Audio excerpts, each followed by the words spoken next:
ടോക്സിക്കിൽ വിവാദം അടങ്ങുന്നില്ല. Pan Indian താരം യാഷിന്റെ big budget മൂവിയുടെ ഇൻട്രൊഡക്ഷൻ ടീസർ ഹോട്ടായി കത്തിക്കയറുകയാണ്. രായ തകർത്താടിയ ടീസർ ഇതിനകം കോടിക്കണക്കിന് പ്രേക്ഷകരാണ് കണ്ടത്.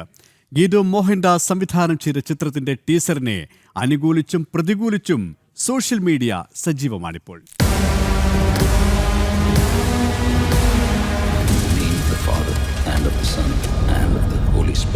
Toxic the fairy tale for grown up. വമ്പൻ ഹിറ്റായ KGF സീരീസിന് ശേഷം യാഷ് തകർത്താടാനെത്തുന്ന പാൻ ഇന്ത്യൻ സിനിമയെ പ്രേക്ഷകർ കാത്തിരിക്കുന്നത് വമ്പൻ പ്രതീക്ഷയോടെയാണ്. യാഷിന്റെ 40ാം പിറന്നാൾ ദിനത്തിൽ അണിയറ പ്രവർത്തകർ പുറത്തുവിട്ട ഫസ്റ്റ് ഗ്ലിംസ് ടീസറാണ് ആക്ഷനും മാസും ഹോട്ടുമായി കത്തിക്കയറുന്നത്.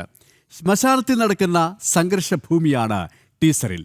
ഇവിടേക്ക് സ്റ്റൈലിഷ് ലുക്കിലാണ് യാഷിന്റെ മാസ് എൻട്രി.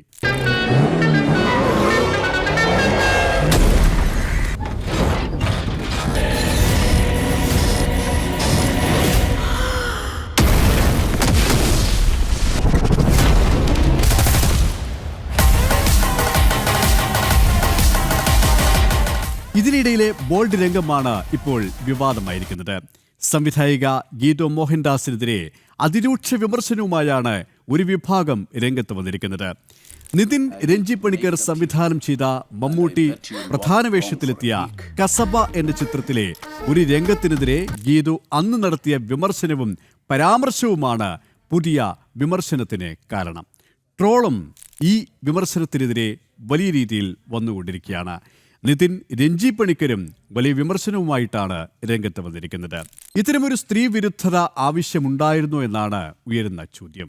തൻ്റെ കാര്യം വന്നപ്പോൾ പറഞ്ഞ പഴയ കാര്യങ്ങളൊക്കെ വിഴുങ്ങിയത് എന്തേ എന്ന പരിഹാസവും ഉയരുകയാണ്. സെയ്റ്റ് എന്ന പഴയ പരാമർശം ഓർമ്മപ്പെടുത്തിയവർക്കെതിരെ ഐ ഹാവ് സെഡ് ഇറ്റ് എന്ന മറുപടിയാണ് സംവിധായക തന്നെ പറഞ്ഞു വെക്കുന്നത്. ഉഭയസമ്മതപ്രകാരമുള്ള ലൈംഗിക രംഗത്തെ ഇങ്ങനെ വിമർശിക്കുന്നത് എന്തിന് എന്ന പരാമർശവുമായി റിമ കല്ലിങ്കലും രംഗത്തെത്തി. ദിവ്യപ്രഭയും ആഷിഖ് അബുവും അടക്കമുള്ളവരും ഗീതു മോഹൻദാസിനെ അനുകൂലിച്ച് രംഗത്ത് വന്നിട്ടുണ്ട്. ഏതായാലും വിവാദങ്ങൾ പോലെ കുതിച്ചുയരുകയാണ് ടീസറിന്റെ റീച്ചും.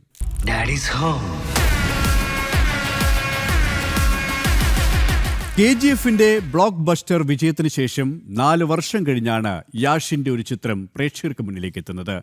കിയാര അദാനി, നയൻതാര, ഹുമ ഖുറേഷി, രുക്മിണി വസന്ത് തുടങ്ങിയവരാണ് ടോക്സിക്കിലെ പ്രധാന താരങ്ങൾ. പ്രേക്ഷകരുടെ നെഞ്ചിടിപ്പ് കൂട്ടി മാർച്ച് 19-നാണ് സിനിമയുടെ വേൾഡ് വൈഡ് റിലീസ്.